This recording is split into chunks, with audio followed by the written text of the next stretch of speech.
Fala gente, tudo bem? Eu sou o John Martin da agência SEO Martin e nesse vídeo a gente vai falar mais do BERT, que foi a maior mudança do Google desde o RankBrain 2015.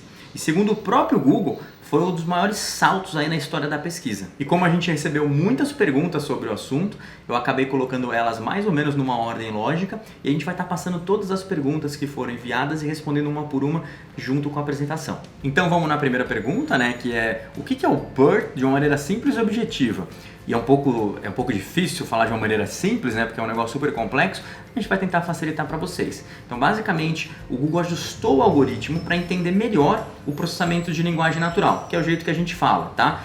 Que a gente não percebe, mas é extremamente complexo, porque você tem várias nuances, várias pequenas palavras de ligação, preposições e outros tipos de palavras que acabam mudando por completo aí o significado ou até a intenção de uma busca quando a gente está pensando no Google. E no caso do BERT, o que ele consegue fazer? Ele consegue entender melhor o relacionamento dessas palavras.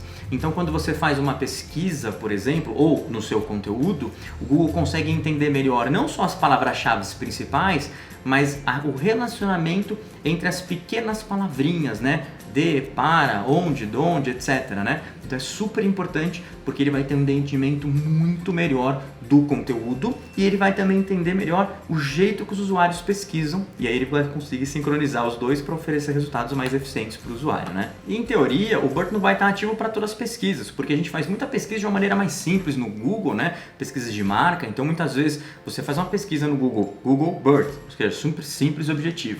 Mas as pesquisas que são mais conversacionais, as pesquisas que são mais de cauda longa, que tem mais palavras, provavelmente essas pesquisas vão ser mais influenciadas, né? E aí pensando um pouco alto, acho que o BERT vai estar muito mais ativo, vai estar atuando muito mais quando você estiver fazendo uma pesquisa por voz, seja no celular ou seja num aparelho conectado na sua casa, né? Ou seja, o Google deixa de interpretar na sua mente as principais palavras e ele começa a entender praticamente todas as palavras para entender o contexto exatamente daquelas sentenças, daquelas frases e do próprio conteúdo de uma maneira geral. Outro questionamento super comum foi quando começou e de uma maneira geral aí você tem que avaliar que, lógico, o projeto deve ter começado há muito tempo atrás. Em 2018, o Google liberou o BERT aberto na web para que os desenvolvedores pudessem pegar e também acabar criando esse sisteminha de perguntas e respostas state of the art, como ele fala, né? Mas eu acho que a grande parte dos questionamentos se refere basicamente a quando que o BERT ficou ativo na pesquisa do Google. E isso foi com o comunicado oficial em outubro aí de 2019. Lembrando que o BERT, a priori, só está ativo para as pesquisas feitas em inglês. E o Google acabou explicando que naturalmente ele vai estar colocando isso para as outras linguagens, mas ele não colocou prazo. Muito embora eu acredito que em 2020 ele esteja já ajustando isso para todas as outras linguagens aí, inclusive o português. E qual que é o impacto dessa atualização, né? Porque muita gente falou, putz, mas eu não senti impacto, como que é? E realmente é uma atualização bem diferente de outras, né? Principalmente porque é uma atualização para entender mais o conteúdo, entender mais a pesquisa e não para procurar fazer uma caça-bruxas, né? Ele não quer procurar efetivamente o que você está fazendo de errado no seu site. Mas de uma maneira geral, o Google afirmou que aproximadamente 10% das pesquisas em inglês, né, são afetadas pelo BERT. E aí você tem que pensar, lógico, porque hoje em dia tem muita pesquisa de cauda longa, conversacional, talvez você veja que muitas pesquisas não são essas, né? Você acaba colocando, até por uma maneira natural, você acaba usando menos palavras ali para pesquisar coisas no Google, a gente já está adaptado ao Google, na verdade, né? Mas sem dúvida nenhuma, eu acho que esse percentual de 10% deve aumentar, principalmente aí com uma utilização maior de pesquisas por voz, seja pelo celular, seja em outros aparelhos conectados em casa, né? Inclusive esse é um ponto super interessante, que se for ver a gente se adapta um pouco ao Google, né? Porque a gente sabe quando a gente quer pesquisar algo, você não pergunta lá no Google, você não coloca na pesquisa o que é o Google BERT, né? Você simplesmente coloca Google BERT. Então você acaba se adaptando. Talvez seja um pouco de preguiça também, né? A lei do menor esforço, você coloca a menor quantidade de palavras, e aí até porque você escrevia isso antes, né? Pega o celular, vai lá e escreve. Na medida que você só precisa falar, talvez vai fazer mais sentido você começar a usar a sua pesquisa por voz. Então a gente já sabe que tem um aumento muito grande de pesquisa por voz e talvez o Google já esteja até tendo essa percepção, por isso ficou mais preocupado e já está fazendo esse trabalho para entender melhor as pesquisas de voz. Muita gente também questionou aí para a gente dar alguns exemplos, a gente vai dar, né? Inclusive o pessoal discute muito, né? Eu acho um exemplo interessantíssimo, é a diferença entre um americano que tem inglês fluente e um brasileiro aí fazendo uma pesquisa em inglês. Então o americano ele acaba usando mais aquelas palavras de ligação in, to, out, etc, né? que às vezes mudam o contexto, né, da frase inteira e, lógico, a intenção de pesquisa. E quando você acaba tendo outra língua nativa que não é inglês, quando você vai fazer a pesquisa no inglês, é muito mais fácil você fazer a pesquisa de uma maneira simplista, colocando só meia dúzia de palavras ali, sem definir muito bem essas palavras de ligação, até porque o seu inglês não é nativo, né? A gente tem o clássico exemplo da farmácia que o Google deu, né? Que é quando tem um questionamento se o usuário vai lá e coloca no Google, né? Posso retirar um remédio na farmácia para um amigo? E antes do BERT, o Google acabava não entendendo o que era para um amigo, ou seja, a receita está no nome do amigo, e você quer saber se você vai retirar a receita. E depois do BERT, o Google acaba entendendo melhor esse para um amigo, né? Essas palavras que ligam umas com as outras, preposições, as palavras de ligação. Então ele tem um entendimento muito melhor dessa conexão entre as palavras, principalmente quando a gente vai pensando nessas pequenas palavras de ligação. Outro exemplo interessante, eu estava até aqui antes de gravar o vídeo, vendo otimização de WordPress, né? E normalmente a gente coloca plugin de cachê para poder facilitar a otimização, você conseguir ter um pouco mais de performance no site, né? E aí eu fiz uma pesquisa que era maneiras de otimizar o WordPress sem plugin de cachê. E é muito interessante, porque quase todas as pesquisas vieram com plugin de cachê, né? Então essa palavrinha sem, talvez o Google já não entenda tanto. Então ele acaba oferecendo resultados também que tem a palavra cachê, né? No caso você pode usar um operador booleano, colocar um tracinho e colocar cachê, mas a grande maioria das pessoas não faz esse tipo de filtro aí na pesquisa, e a ideia do BERT é exatamente entender essas nuances da linguagem para conseguir oferecer os resultados melhor. Outro exemplo super interessante é o que o próprio Google deu, a gente vai ver aí na tela, né? E esse exemplo é legal porque ele fala sobre o Brasil. Então uma pesquisa comum ali, né, 2019, Brazil Travelers to USA need a visa, ou seja, brasileiros para os Estados Unidos precisam de um visto, né? Seria uma pergunta basicamente. O que acontecia é que antes do BERT, o Google acabava exibindo o resultado que está aí na esquerda, que não tinha nada a ver, talvez seja um pouco invertido, né? E depois do BERT, o Google começou a entender esse to.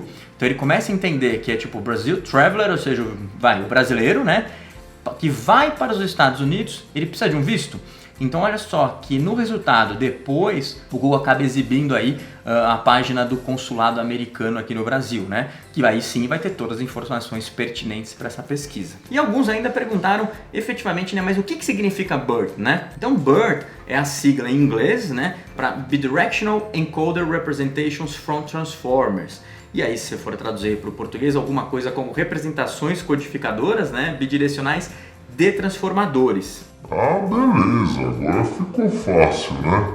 Brincadeiras à parte, né? O BERT é uma tecnologia de rede neural, que basicamente é uma inteligência artificial, que ela tem como principal objetivo fazer o processamento da linguagem natural. Em outras palavras, ele quer que a máquina entenda exatamente o que os humanos estão falando, do jeito e com as nuances da nossa linguagem. E aí você não sabe o que é rede neural, lógico, é um assunto bem complexo, né? Mas de uma maneira bem simplista, são sistemas de computação que acabam tentando simular um pouco o funcionamento, o jeito que os neurônios trabalham para oferecer resultados eficientes. E isso tem muito foco aí em padrões escondidos ou em dados muito brutos, né? Então é super importante aí, porque o Google começa a entender de uma maneira bem simples aquele de, para, onde, donde e tal, ele começa a fazer uma análise massiva e entender essas pequenas nuances. Sem dizer que por se tratar aí de uma inteligência artificial, você tem um aprendizado de máquina, que é um dos fatores mais importantes aí do que a gente está falando. E aí outros questionamentos aí sobre processamento de linguagem natural, se isso era novo, se não era, tal. Então acho que o overview que dá para passar é que isso não é um assunto novo, né? O processamento de linguagem natural já é uma coisa antiga, se a gente for ver, mas tem evoluído muito nos últimos tempos. Agora, a grande sacada do BERT talvez esteja nesse bidirecional, né? Por quê? Porque todas as tecnologias que a gente tinha até então analisavam as palavras-chave ou analisavam o contexto em uma única ordem. E a grande sacada do BERT é que ele acaba analisando as palavras, ou seja, todo aquele contexto, nas duas ordens. Por isso que ele é bidirecional. Então ele consegue ter uma precisão e uma nuance muito melhor dessas pequenas palavras de ligação. E ele acaba entendendo melhor o contexto ali do conteúdo e também efetivamente da pesquisa que vai ser feita. E aí já vamos falar aí sobre outra pergunta super comum, que era o que tinha a ver o Wikipedia com BERT, né? Lembra que a gente falou de aprendizado de máquina? Então basicamente o algoritmo ele precisa aprender. O que o Google fez? Ele simplesmente pegou o algoritmo e acabou treinando com todo o conteúdo, a priori em inglês, da Wikipedia. Inclusive, se você quiser usar o projeto aberto que o Google ofereceu do BERT, você já sabe que esse projeto está pré-treinado com todo o conteúdo do Wikipedia aí. E já que a gente está falando de uma parte mais técnica, também vou responder outra pergunta que super interessante, que é por que foi só aplicado agora, né? É uma pergunta super curiosa, porque se o Google poderia ter colocado isso antes, a grande sacada aí, eu acho que teve três pontos interessantes. O primeiro deles, que é o desenvolvimento de software, né? Quem tem que pensar nisso para poder fazer. Então até então ninguém tinha pensado aí em fazer esse trabalho bidirecional e talvez não tenha pensado também porque não tivesse capacidade de processamento, que é o segundo ponto. E aí você fala assim, não, mas o que é capacidade de processamento, né? Então a gente acha que o Google, tem todo o processamento do mundo, tem toda a potência do mundo, mas não é assim.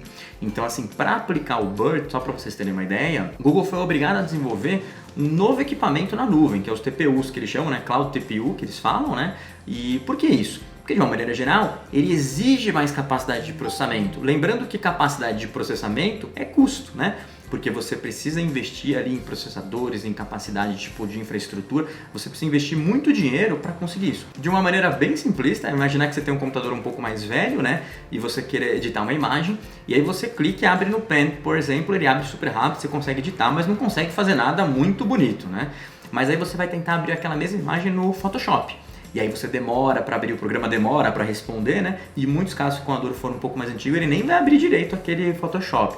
Então é super importante se lembrar disso. A gente sempre pensa no Google aí como uma potência, mas até o Google tem algumas limitações. E essas limitações acabaram deixando de existir. Por quê? Porque o Google acabou investindo em mais hardware e isso foi fundamental aí para desenvolver e aplicar isso na prática no dia a dia da busca, tá? E o terceiro ponto aí que é o mercado, né, gente? Se você for ver, as pessoas cada dia mais estão pesquisando por voz, né? O Google deve ter essa percepção, ele sabe que está aumentando, sabe que para os próximos anos isso vai aumentar muito e em algum momento eles devem ter avaliado, falando, a gente precisa melhorar o entendimento de pesquisa por voz, as nuances da linguagem, para poder oferecer um resultado melhor aí para os usuários. Então eles com certeza já estão aplicando aí pensando no futuro. E já que a gente está falando de mercado, né, um outro questionamento interessante é por que somente nos Estados Unidos, outros países não foi aplicado? E eu acho que tem uma relação muito intrínseca aí com o mercado, né? Ou seja, se você tem mais pesquisas, se o mercado do Google, o maior mercado para o Google é o americano, onde ele tem mais receita, ele vai sempre aplicar lá antes, né? Mas em contrapartida, talvez você tenha uma questão aí que é, primeiro, custo com processamento, então para aplicar em outras línguas você tem esse custo, mas não só custo, você tem que lembrar que a gente tem a palavra aprendizado de máquina, então muitas vezes eles preferiram iniciar com inglês e agora estão indo para outras línguas, inclusive tem outras línguas aí que coincidentemente são muito mais complexas que o inglês, pega o alemão ou o português, eu acho que são mais complexas que o inglês, então talvez eles precisem de mais tempo para conseguir fazer um aprendizado de máquina que fique eficiente, né? E por enquanto só está no inglês, né? Mas outro questionamento super comum é quando que vai ser em português, né? Quando que vai vir para o Brasil? E a verdade é que o Google acabou não definindo nenhuma data certa para vir para o Brasil ou usar os termos em português ou em outras línguas, né? Mas eu não tenho dúvidas aí que em 2020 o Google vai começar a liberar isso de uma maneira geral aí para outras línguas e outros países. Mas talvez um ponto importante, e talvez você fale, então já começou aqui no Brasil, é que o Google admitiu que para algumas línguas, inclusive o português entre elas, ele já está usando o BERT para conseguir definir melhor os feature snippets, que são aqueles resultados ricos que ficam ali na posição 0 basicamente, né? Então, para responder a pergunta aí de uma maneira certeira, basicamente o BERT já está no Brasil, ele já está atuando aí sobre os feature snippets, mas ele não está atuando sobre todos os resultados da pesquisa, e isso provavelmente deve ocorrer aí no decorrer de 2020. E outro questionamento aí de alguns usuários é qual que é a diferença entre o BERT e outras atualizações aí que nem o RankBrain, o Hummingbird, etc, né? Então se a gente for comparar aí com as atualizações anteriores, muitas vezes elas tinham uma visão de uma maneira geral em identificar quem estava manipulando o Google, e aí acabava tendo aí talvez não uma penalização, mas um ajuste algoritmo que você ia sentir um impacto aí nas suas visitas, né? E comparando aí com algumas atualizações anteriores, eu acho que o principal diferencial é que o BERT ele é muito mais focado ali no próprio entendimento do Google sobre o conteúdo, sobre a pesquisa que o usuário está fazendo, né? Enquanto outras atualizações, o Google tinha um foco muito grande aí em evitar manipulações, né? E acabar ajustando diversos posicionamentos, tanto que várias atualizações aí o pessoal acabou sentindo muitas variações aí no tráfego orgânico, que basicamente é o que não aconteceu no BERT, né? Então assim, não está no Brasil ainda, né? A gente não teve, nos clientes brasileiros a gente não teve esse impacto, né? Mas também não pôde medir. Agora, você vê que aí no mercado americano você não teve uma reclamação tão grande com relação ao BERT. E aí talvez até pelo próprio princípio do BERT, que seja entender melhor os conteúdos aí que são mais conversacionais e cauda longa. Então Então talvez ele atue em 10% das pesquisas e faça um pequeno ajuste ali nesses resultados. Então isso é super interessante porque não teve nenhuma queda trágica aí por causa do BERT, né? E muito embora você pode considerar, né, que o BERT é um pouco diferente das outras atualizações, eu acho que o principal ponto aí é avaliar que não importa qual seja a atualização, você sempre tem que esperar que o Google vai estar numa evolução constante. Então ele vai estar sempre colocando atualizações para conseguir entender melhor o conteúdo, entender melhor a pesquisa e principalmente oferecer um resultado melhor para o usuário. Então sempre que você estiver produzindo um conteúdo muito bom para o usuário, a probabilidade é que qualquer atualização que venha a acontecer vai ser favorável e não desfavorável a você. E aí muita gente está questionando, putz, fora a pesquisa, vai ser aplicado em outros produtos, né? Inclusive é uma pergunta específica perguntando sobre o YouTube. Então eu não tenho dúvida que vai ser aplicado em outros produtos do Google, eu só não sei qual que é o tempo que isso vai ser efetivado, né? Mas assim, se você estiver avaliando o Assistant, com certeza você já está sendo usado aí principalmente por causa do Feature Snippet e os resultados que têm um pouco mais de cauda longa, são mais conversacionais. Agora, outras ferramentas que nem Ads, que nem YouTube, eu acho que aos poucos o Google vai estar incorporando isso, porque é uma maneira sempre de oferecer um resultado melhor para o usuário, não importa em qual produto seja. E aí a gente vai estar falando agora sobre uma das principais perguntas que é, putz, e o que eu tenho que fazer? Como que eu otimizo o meu site para o BERT, né? E a priori, muito embora a resposta tradicional seja, né, você não precisa otimizar para o BERT, porque você deve criar conteúdo de qualidade, putz, não tem a menor dúvida disso, você deveria criar conteúdo de qualidade, então se você não está criando um conteúdo de qualidade, comece a criar, escreva de uma forma natural, né? Tipo, crie o melhor conteúdo possível para o seu usuário, né? Sempre pensando no usuário, não na máquina. Até porque a máquina agora vai começar a entender o texto exatamente como um humano, né? Então sempre crie conteúdo pensando no usuário humano, né? Mas eu acho que tem alguns pontos que valem a pena ser salientados, então a gente vai passar um por um aí. Então vamos lá, o primeiro ponto é que se você escreve de uma forma um pouco mais mecânica, usando aquele estilo de texto SEO bem tradicional, muda isso. Coloca uma redação um pouco mais fluida, mais natural, bem feita, né? Para você não ter nenhum impacto aí com a atualização do BERT. E aí, para sorte nossa aqui no Brasil com português, né? A gente sabe que isso não foi atualizado, mas vai ser logo mais. Então você tem uma oportunidade de ouro para otimizar antes que a atualização chegue aqui. Outro ponto que não está sendo muito debatido, mas eu acho que é super importante a gente validar, é que você às vezes faz um conteúdo de qualidade, um conteúdo excelente, mas a gente tem que pensar um pouco no title, porque até hoje o meta title a gente acaba usando de uma forma um pouco mais mecânica. Como você tem uma limitação de caracteres e você tem uma tendência sempre a colocar a palavra-chave no início, o que acontece é que a gente mecanizou um pouco, né, o meta title e também a meta description. E aí nesse caso, uma maneira de otimizar para o BERT seria começar a enquadrar os seus meta titles e as meta descriptions dentro de uma linguagem mais natural. Então, por exemplo, imagina que você está falando, sei lá, sobre queda de cabelo. Aí você coloca lá, queda de cabelo 2 pontos, a melhor maneira para evitar a queda de cabelo. Então talvez esse título que você fez uma forçação de barra, né, para colocar a palavra no começo, depois do BERT seja melhor você colocar 10 maneiras diferentes para você evitar a queda de cabelo. Então você não precisaria ter aquela forçação de barra para colocar a palavra no início, né? Além disso, você tem alguns outros pontos interessantes para analisar. Então, a utilização de FAQ ou de tutoriais, o how to, né, são legais. Por quê? Porque você acaba colocando uma linguagem mais humana, principalmente com FAQ, né, com perguntas e respostas. Às vezes, se o seu site não tem fórum, você pode tentar incorporar um fórumzinho ali. Para quê? Para que você tenha a linguagem natural no seu site, porque são os próprios usuários que vão fazer as perguntas e as respostas. Outro ponto importante aí é o conteúdo gerado pelo usuário, como a gente falou, os fóruns, mas tem outros conteúdos gerados pelos usuários. Então não tenho dúvida que você liberando aí, por exemplo, tem muitos e-commerce que não querem ter perguntas e respostas na página do produto. E eu acho isso super interessante, porque você acaba dando a percepção para o Google, né, que realmente você tem uma linguagem natural lá, e sem dizer que é uma puta experiência para o usuário. Eu acho super interessante e bacana, né? E aí, evoluindo um pouco nesse assunto, você tem aí uma pesquisa que está saindo aí de uma pesquisa muito focada em palavra-chave e indo mais para semântica, por tópico. Então eu não tenho dúvida que daqui a pouco a gente vai ter que escrever muito menos focado em palavra-chave, mas mais por tópico. Principalmente por quê? Porque o Google talvez ele comece a entender melhor os conteúdos e ele vai oferecer outros conteúdos para o usuário. Então, por exemplo, quem conhece o Discover, aí sites de notícias, sabe que eles estão aproveitando muito aí do Discover, né? E nada impede que o Google logo mais acabe incorporando o Discover também na pesquisa de uma forma mais abrangente. Por quê? Porque ele acaba não só oferecendo os resultados especificamente daquela palavra-chave, mas resultados que estão relacionados e que estão no mesmo tópico, que às vezes não tem o mesmo título ou não está escrito da mesma maneira, mas a intenção do usuário vai ser super bem respondida com esse tópico. E aí, pensando mais alto, eu acho que o conteúdo de vídeo é muito interessante, principalmente se você estiver colocando no YouTube ou fazendo a transcrição. Porque você coloca o conteúdo de vídeo no YouTube, né, principalmente para as contas maiores, o Google já tem aquele reconhecimento de voz, ele acaba entendendo o que você está falando no vídeo.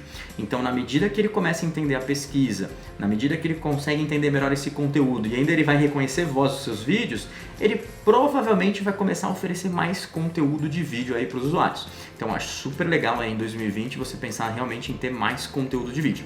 Se você não estiver colocando na plataforma, você estiver incorporando no seu site, uma boa prática também é tentar fazer a transcrição do vídeo. Muitas vezes o pessoal faz uma transcrição literal. Você pode fazer a transcrição literal, mas se você conseguir ajustar ali, inclusive colocar uns prints de tela para agregar mais valor naquela transcrição, eu acho que é super bacana. É isso aí, gente. Espero ter ajudado e não se esqueça de se inscrever no canal para acompanhar os próximos vídeos.